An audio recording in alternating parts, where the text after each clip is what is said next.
The Merewīf, the corridor echoed with the shrieks of the infected, limping, lurching, howling things chasing through the dying lights of the diligent herald.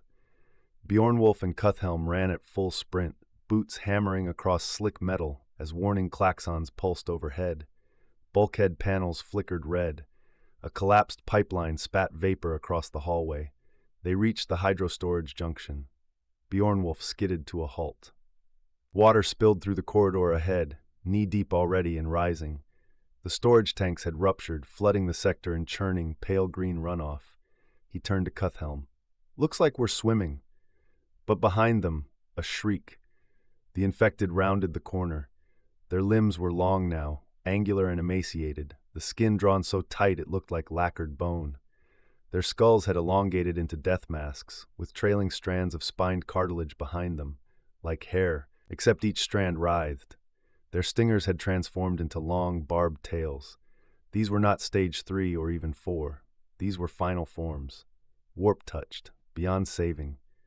Beornwolf didn't hesitate. He raised his blade and charged, Cuthhelm beside him, stave burning with psychic light. The first creature lunged. Beornwolf split it down the middle, his seeks hissing through brittle ribs like dry wood. Dust sprayed from the impact. It was barely flesh anymore. Cuthhelm twisted, smashing another against the wall with a flare of warp-forged ice. Its back shattered against the piping. More poured in, 5, 10, a dozen. Cuthhelm's eyes glowed with fury. He raised his stave and pulled hard. The overhead conduits groaned, then ripped free and collapsed, the thick piping crashing down into a cage of twisted metal.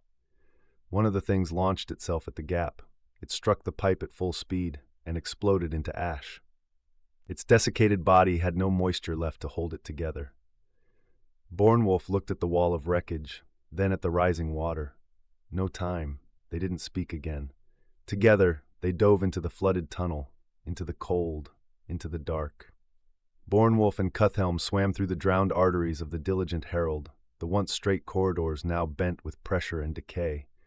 The water was thick with silt and floating matter, disturbed only by the pulsing glow of flickering lumen strips. Everything shimmered in a sickly ghost-green hue. Hatches and side passages opened into cavernous holds, black pits with no bottom. Beneath them, shafts led downward into lower decks long since claimed by the flood. The pressure doors hung open like jaws. Nothing moved in those depths, but Beornwolf could feel presence down there, something old and waiting. They passed a vent. Tendrils reached lazily into the water, red, spined growths brushing the current like anemone feelers, as though they could taste the passing of prey. Cuthhelm ignited a flicker of witchlight in his palm. The tendrils recoiled. Beornwolf risked a glance back. They were not alone. The infected swam in pursuit, fast, too fast. Their long limbs had pressed together, twisting into sleek tails that drove them forward with unnatural grace. They moved like nightmares, sinuous and silent, bone-pale forms gliding through the water as if they were born to it. For a moment they looked almost beautiful. Merewīf. The old tales of the Geofon sea on NihtWyrtha whispered of them, pale women with claws like coral, whose songs lured ships to ruin. Was this their origin? Had the Trivonia malady been older than anyone had imagined? Another thought struck colder still. Was this what had become of Braylon? The pain rose like bile. He clenched his teeth beneath the rebreather. He hadn't asked for this, not for war. Not for daemon plagues. Not for the Imperium and its poisoned salvation. He had faced beasts and horrors. But this was invasion of the soul. He stopped, drew his seeks, and turned to meet them in the water. Let the myths be real. He would write new ones with blood. Beornwolf and Cuthhelm pulled themselves along gantry railings, their boots scraping against flooded metal as they moved hand over hand through the submerged corridor. Behind them, lumen strips flickered, casting jittering green light across the twisted ruin of the diligent herald's underdecks. Something moved in the dark. Cuthhelm turned just as a shadow darted in. One of the infected, its limbs now fully fused into a sinuous eel-like tail, swam with eerie grace toward him, mouth distended in silence. He twisted, thrusting his stave forward. The blade burst through the thing's sternum, a cloud of dust and black ichor billowing into the water. It writhed once, then went limp, sinking downward into the gloom. Cuthhelm swam to Beornwolf's side. "We're close," he voxed. Beornwolf nodded, the motion slow and distorted in the current. They turned, pushing off a support beam into a wide bay where collapsed gantries and tangled cables hung like roots. They pulled themselves forward, hearts pounding, heavy armor dragging against their every move. Then, a sudden jolt. Beornwulf was yanked backward, hard. The water exploded into motion behind him, bubbles rising in a roar of motion. He reached for a pipe, fingers brushing steel, but it slipped past. Beornwulf, Cuthhelm shouted, spinning. Only a trail of bubbles remained where he'd been. The Lord of NihtWyrtha was gone, dragged into the depths. The green lights faded behind him. The corridor fell still. Beornwulf sank. It was like falling with a millstone around his neck, dragged into blackness so complete it erased even thought. He kicked, but claws answered. Something was dragging him down. Talons scraped at his armor, cold and desperate. He thrashed, gritting his teeth, and drove his boot into one of the shapes. It recoiled.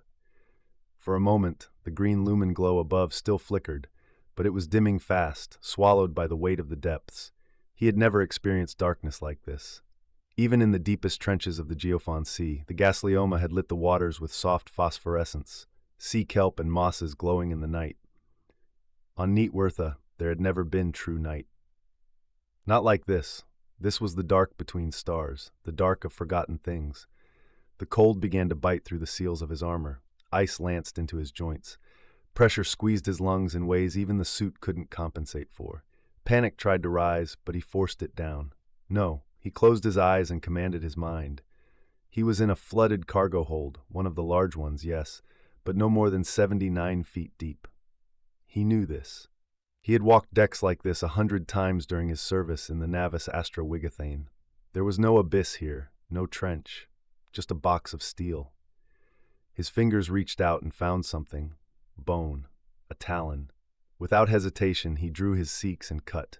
A screech rippled through the water. Real or imagined, it didn't matter. The grip on his leg loosened. He grasped the twitching arm, pulled the creature toward him, and felt its long, eel-slick body writhe. The blade struck once, then again. The Merewīf went still. Then, metal. His boots struck it with a heavy clang. Beornwulf landed, standing on the floor of the cargo hold. He was blind now. No light, no guidance. His breath hissed shallow in his rebreather. The weight of his armor pressed him down. There would be no swimming up, not in plate like this. And with only one arm, the ladder, if there was a ladder, would do him no good. So he stood there, alone in the black, waiting for whatever would come next. Alone in the black, suspended in cold silence, Beornwulf remembered the vision. With no light, no sound, no distraction, it came sharply, etched across the darkness behind his eyes like an echo cast in iron. He saw the lake again, frozen, black. Beneath the ice, still figures hung, warped, bloated shapes twisted by time. That vision had already come true, the caverns beneath Nithelm, the Nitaetan, a buried truth risen into nightmare. Then, the wedding gown, blue silk. Soaked in red wine, drifting weightless through a void. He had seen that too. It had been Braylon, twisted, lost, no longer the woman he remembered, no longer the future they had once dared to speak of. The Harlequin's warning had been clear, even if cloaked in metaphor. He had not understood it then. Now he bore the cost. So what came next? Ravens, vast and black, leaving shattered void ships in their wake. He still did not know what that meant. A shadow on the future? A prophecy still to come? Then a warrior in blue, his pauldron marked with a skull, standing over the corpse of a Drakari lord. It had been one of the Void Revenants, though the vision came before the chapter had ever existed. Then, a world choked in green mist, its cities burning. Grimness? Maybe not. That was the only place that fit, but he had never imagined the whole planet in flame. Could such a fate still be averted? And then, an ironclad ablaze upon the Geofon Sea, his world overrun, daemons walking his homeland, and the seventh, a fleet of ships descending in fire to burn his world. 7 visions, 2 had come to pass, and the bride had told him, one path alters, the others fade. He took a long, steady breath. He had sworn an oath to protect his family, and he had failed. He drew his seeks, then slowly sheathed it. From his chest plate he pulled a thin, woven cord, the black warrior's ring hanging at its end. He had never worn it. He had always believed he did not deserve it. It had been forged in memory, to be worn not as a mark of honor, but to prove to the dead that he had earned their faith. It was the oath he made over the bodies of his father and mother with his sister at his side. Defeat the Jotunburs. Save your sister. He had done both. With his own hands he had choked the life from a beast of legend. He had fulfilled the vow. The ring had always been his, and now he understood. This was no longer about protecting his bloodline. They were gone, already lost before he had even arrived. This was about his people, his soil, his world, a new oath, forged in sorrow and steel, his greatest yet. Beornwulf raised the ring and slid it onto his finger. He clenched his fist, alone in the dark but no longer uncertain. 5 visions remained. That would be enough. The line went taut, wrenching Beornwulf upward with a jolt. Water rushed past his helm as he was hauled toward the surface. Above, half-shrouded in silhouette, the beastmen waited. Massive forms braced against metal struts, arms straining against winches and cords. Then came the shriek, a chorus of it. The Merewīf surged. From every crevice in the hold they swam, unnatural shapes flickering through the water. Their limbs curled like ropes, tails lashing as they darted in after the rising warriors. Beornwulf twisted mid-pull, kicking one away as its claws scraped along his greave. Another latched onto Cuthhelm's leg until the Psyker's stave came down, bursting it in a cloud of dust and decayed flesh.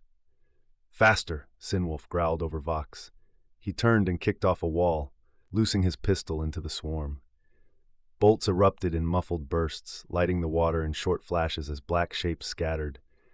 The beastmen roared above, hauling them hand over hand.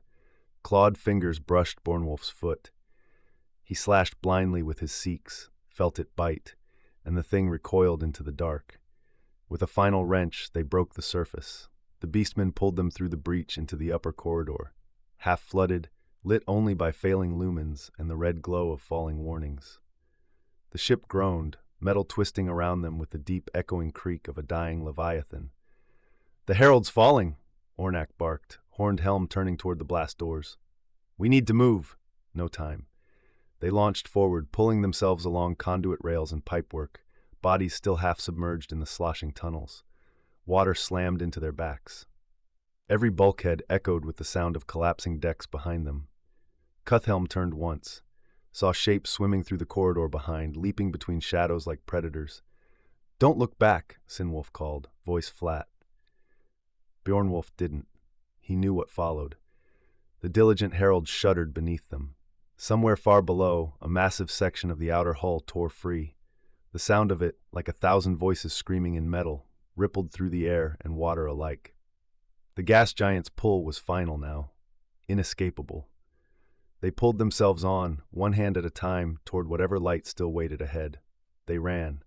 Water trailed from their armor as they sprinted through the half-submerged corridors, lungs burning, boots slamming metal. Behind them, the Merewīf shrieked in rage, skittering across bulkheads and leaping from shadow to shadow, faster than they should be. Cuthhelm turned and loosed a blast of psychic flame down the hall. The corridor lit with blue fire, screams followed. "Keep moving!" Sinwulf shouted, swinging open the next pressure door. Beornwulf was already through, hauling the others behind him. The floor here was tilting, deck plates creaked beneath them, bulkheads groaning as the diligent herald listed deeper into the gravity well of the gas giant. Then, the airlock. They stumbled into it, slamming the inner seal. The outer viewport stared directly into the storm. Roiling clouds of red and orange twisted like some ancient god's breath, layered with lightning and miles-deep cyclones. The airlock lights flickered, casting long shadows behind them. Cuthhelm checked the landing platform. Nothing. No shuttle, no evac beacon, just a burnt rail and bent deck. "The Hrefn is gone," he said quietly. "Then we did what we could." Beornwulf stared out into the storm, jaw clenched. Wind howled beyond the hull. The deck vibrated beneath them as the ship continued to fall. But he didn't give up. He keyed his Vox. "This is Beornwulf. Any station respond. I repeat, this is Lord Beornwulf of NihtWyrtha, requesting emergency retrieval. We have survivors." Silence. Then, "Hrefn here." It was Edric. "I told you to hold on. Jump! Jump now!" Cuthhelm's eyes went wide. Is he mad? The outer windows cracked, fine lines like veins spreading across the plasteel. The hull screamed. The creatures were pounding on the inner doors now. Their screeches rose higher, more frantic. Bornwolf didn't hesitate. Go! They leapt. Edric gripped the controls of the Hrefn, teeth clenched, body rigid with tension. Alarms shrieked, and the hull screamed with pressure. He had burned every reserve, main fuel, secondary, even siphoned lines meant for emergency ballast. The shuttle shuddered, engines flaring white-hot as it fought gravity, staying level with the falling wreck of the diligent Herald for just a few seconds more. Cracks spread across the canopy. The pressure was rising. "Jump now," he roared into the Vox. Above, silhouetted in fractured glass and flickering light, figures leaped. Bjornwolf went first, crashing through the shattering airlock window in a rain of plasteel and lumens. He slammed onto the Hrefn's roof, one hand grabbing a twisted length of plating. The others followed, Sinwolf landing beside him, dragging the wound stitcher by the collar. Ornak climbed aboard like an animal, claws raking at the hull, stabilizing himself. Bjornwolf threw both the wounded and the medic through the open side hatch, bracing them against the slamming wind. Inside, Edric triggered the emergency shunt thrusters. The Hrefn kicked upward, fighting against the pull of the gas giant. A proximity lumen lit. Something was closing. "Incoming fast," Sinwolf called out, holding one hand to his helm, the other wrapped around a scorched handrail. Bornwolf turned. From the swirling red mists below, something massive was rising. A shadow at first, then shape, then form. Wings, teeth, a dragon. It was flying up through the storm, massive, graceful, terrible. A thing of bone and plated flesh, smoke trailing from its mouth and tail. Its eyes burned like twin furnaces. The wind howled around it, parting the clouds like fire through paper. Bjornwolf stood on the hull, wind tearing at his cloak, his broken arm hanging, Seeks in his good hand, and then a voice. Not heard with ears, but felt in the blood. "I'm coming for you, Father." His mouth went dry. He looked into the storm and saw what his son had become. A twisted engine of rage and sorrow. Sinwolf turned, seeing it too. By the throne, Bjornwolf raised his Vox, voice flat, cold, resigned. "Edric, we're being chased by a dragon." Edric answered over the crackling Vox, "Thank the throne, I thought the Auspex was broken." "Can we move any faster?" Bornwolf asked, eyes locked on the monstrous figure of Wolfhagen in the storm. "You take after your mother," he muttered grimly. Then, keying the Vox, he asked, "Do we have any weapons left?" Adric responded, "Harsh language and maybe a chair we could throw at him. Other than that, not really. I'm open to suggestions." Bjornwolf switched his Vox to maximum range. "Geofon Brick Station, priority transmission. This is Hlaford of Silthdale. One shot, Nova Cannon, maximum power, fire for effect on my position." There was a pause. Then the clipped tones of a Mechanicus voice responded. "This is Engineer Auspex Adept Carson Volks. Submit proper identification codes and a valid firing solution." Edric broke in without hesitation, his voice cutting through. "This is Toga Edric Wolfherd. Fire on Hlaford Elfwine's transponder, now!" The tone brooked no argument. Bjornwolf smiled faintly. His body was cooling rapidly, the sealant on his severed arm degrading, exposing raw flesh to the vacuum. He tore the transponder from the gorget at his neck and flung it toward the demon thing that had once been his son. The creature soared in jagged lunges through the storming sky, leathery wings pumping against burning winds, its jaws split and snarling from the atmospheric pressure, blue eyes locked in hatred on the man clinging to the shuttle hull. Edric's voice roared over Vox, "Hold on!" Suddenly the red-stained sky cracked with light. A single thin blue beam struck downward, connecting Geofon Brick's orbital cannon to the rising dragon. Bjornwolf braced himself with his remaining arm, clutching the jagged hull as the Hrefn lurched away. Thrusters fired, what few remained, and the shuttle pitched sideways. Wolfhagen twisted midair, wings flaring wide to rise over the blast zone, but it was too late. A bolt of stellar plasma surged down the beam in an instant. It struck the daemon dragon full in the chest, flensing away flesh, boiling ichor and peeling scale from bone, until even the bones crumbled to ash. Below, the clouds ignited in a firestorm, the wreck of the diligent Herald consumed in a corona of white flame. The gas giant roared as pressure cascaded, triggering a cyclone of plasma that would burn in its upper atmosphere for years to come. The Hrefn, scorched and buckling, spun free of the inferno. Sinwolf hauled Bjornwolf inside, the heat still radiating off his battered armor. Cuthelm held a ward shield high, deflecting as much of the searing light as he could, as metal creaked and cracked under the sudden cold of void exposure. Far below, the surface of the gas giant rippled with rising explosions. The shuttle drifted now, burnt, broken, silent in the blackness. Edric sat at the controls, fingers shaking. He keyed the Vox one last time. Geofon Station, this is the shuttle Hrafen. We are adrift, requesting aid.